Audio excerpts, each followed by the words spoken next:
Welcome back, ladies and gentlemen. Still with you with our edition of Cairo Local Time, and as promised earlier, we have a very interesting topic and discussion in the studio: the role of drama in dealing with national challenges or personal issues, etc. That with our guest who's joining us in the studio this afternoon, we're delighted to be joined by Mr. Osama Fateem, the writer and art critic. Mr. Osama, thank you so much for joining us this afternoon. Thank you for having me. Thank you so much. But before we get into all of that, and another thing that was actually dealt with a lot in Egyptian drama, which is the Thanawiyya Amma, or the high school diploma. High school diploma, yes, it's always a popular topic, and today the results are out, and of course the top students who, of course, got the highest grades were mentioned, and we're delighted to actually have one of them with us today on the phone. We're delighted to be joined over the telephone by Mohammed Mustafa, who was the third ranked in the science section in the high school diploma. Mohammed, can you hear us? Yes, I can hear you. Yes. Hi, Mohammed. Congratulations. Thank you very much. How do you feel? Very excited, very happy. Yeah, tell us your secret, Mohammed. How do you think I'm sure it's hard work and diligence and intelligence and persistence, but tell us, how you approach the whole exam. Well, by studying hard all the year, understanding every point, what does it want, everything in the syllabus, I studied hard. Then I found the exams easy according to my studying level.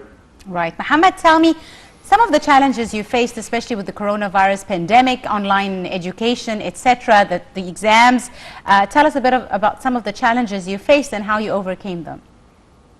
Well, everything was managed well by the government in Corona, and also my lessons, I took it by teachers online, and everything in the exam was great. Like the hardest time in the year was the exams. My fear of the exams was high, but when I entered the first exam, everything cooled down. That's it. Yes, usually very smart students are the ones that are most afraid of the exam. One final question, Mohammed, what are you planning to, what university do you want to enter? I want to enter the Faculty of Medicine. Medicine, right. So our futuristic Dr. Mohammed Mustafa, thank you so much for joining us this afternoon. We were delighted to have you, third rank in the science section, high school diploma, Thanawiyya Amma. Thank you so much, Mohammed, and congratulations once again.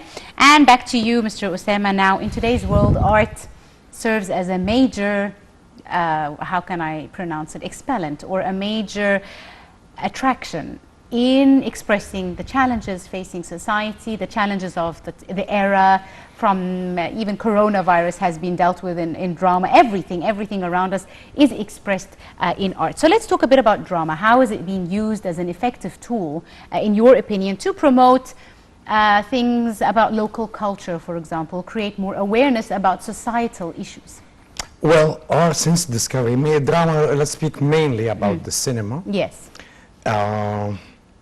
Since the discovery of cinema, it has been used by almost everybody to pass along a message. Yes. Pass along mainly the message of the artist, of the creative party, of the even some more, at an early point it was the producer. They wanted to pass along something.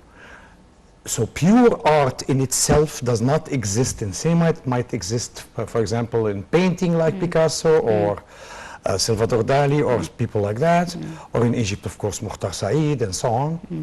But it has been used as a propaganda tool from time to time by most of the regimes, most of the, whether democratic or dictatorships or Nazis or fascism. You're speaking also about the cinema. Yes, so far about cinema. Yes, because I think there's a difference between cinema and television in a way. Yes, okay. Totally. Right. I mean, if you want to, let me shift actually. Yes. You bring a very interesting point that television has been, state television is nowadays very rare, and it doesn't exist anymore. It started like that all over the world, but now it is just Egypt is still among the countries that have state television, but we do not compete in the drama section that much with the private sector now, not anymore. As we used to, yes. Yeah, as we used to. It was the main producer for some time, but now it is not. Passing along such messages is a very nice way to put the challenges of, as you said, the nationalistic goals. In the past, it was movies first, like Nasser Salahuddin, like the movies about October War, like the movies about the defeat of 1967. All that was handled by movies. And then nowadays, movies are producing such... More entertainment. Yeah, art mainly nowadays... entertainment. It is entertainment, Yes. putting a burden on the artist or the producer or the director to, hey, produce something that is, that carries a message, that carries a political or a social or any kind of message like that, is putting too much on the artist, Yes. which is not a good idea. But I mean, now, you know, let's talk, Mr. Osama, about, you know, the stuff that we see, for example, on television. For the last few years or so, we have been blessed with so much art and drama works dealing with everyday life. You know, Egyptian families, issues related to marriage, school, as we were saying, Sanawiyya Amma, always a big deal with series.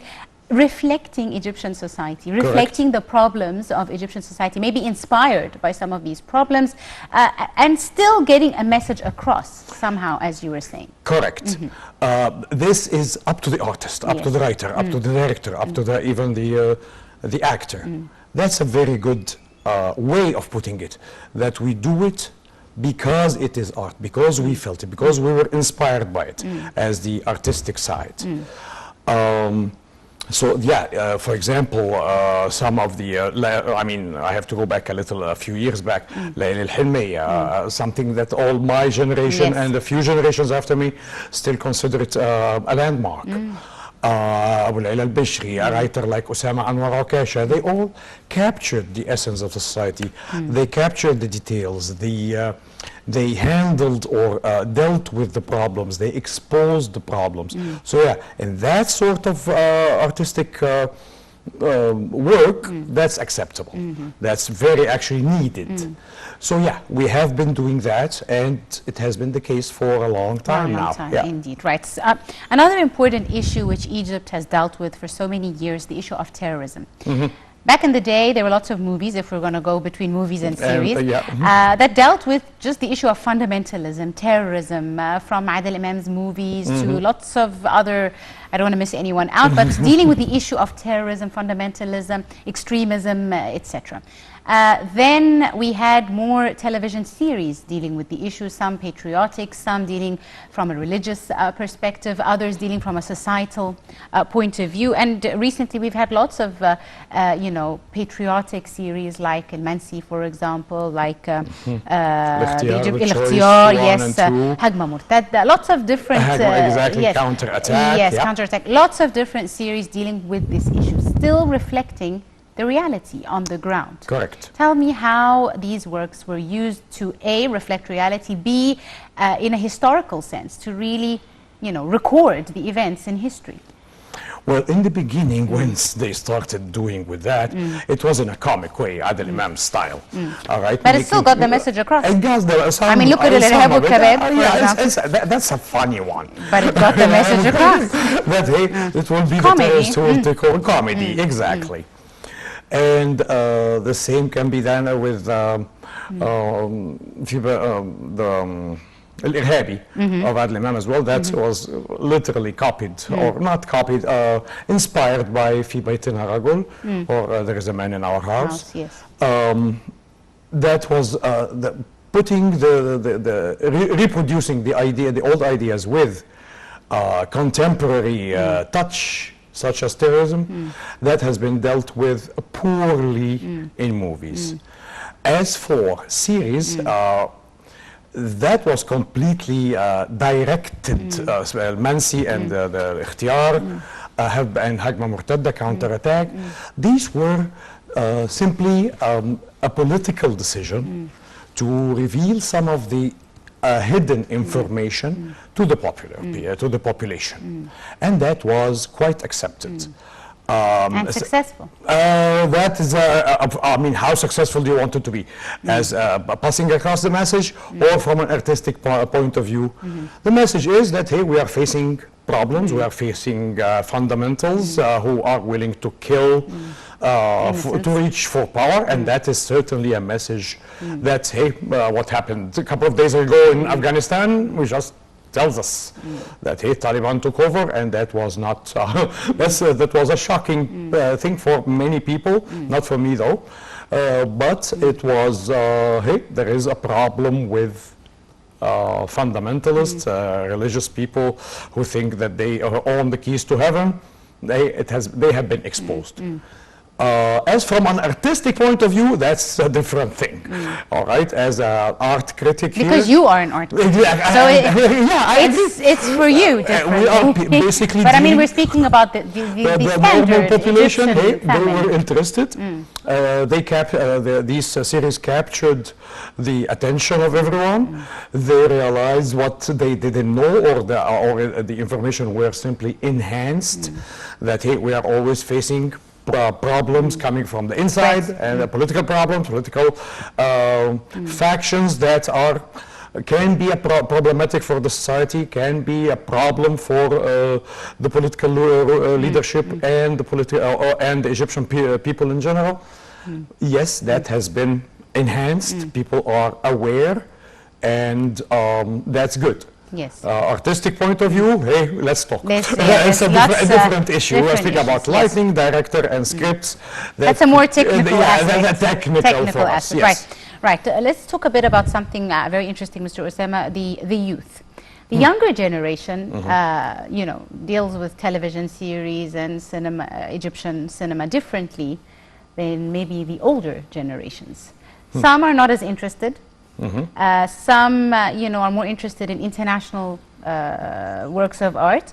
Others, on the other side, you know, find Egyptian cultural concepts interesting. They're interested in, you know, the bride that's looking, the girl that's looking for marriage, etc., etc., etc. So let's talk a bit about how the youth can be more engaged in works of art. See, always to get somebody or some sort of faction engaged in any project, if you want, in any hobby or passion, you have to involve them, and that is the case. Right. And that has been happening through the TikTok, the YouTube. Lots of different social media platforms. Exactly. Yes. And they have been engaged, I must say. It's a different generation. They see even the football matches differently. Yes. Than our generation. Yeah, they go for... Still, so much more to give, you know, in the world of art and culture. I'm afraid we run out of time ever so quickly. I'd like to thank you so much, Mr. Osama Fateem, the writer and art critic. Thank you so much, sir, for your time and for joining us on this edition of Cairo Local Time. Thank you. Thank you so much. Ladies and gentlemen, it's all the time we have for today. My name is Angie Mehermani. Thanks for watching.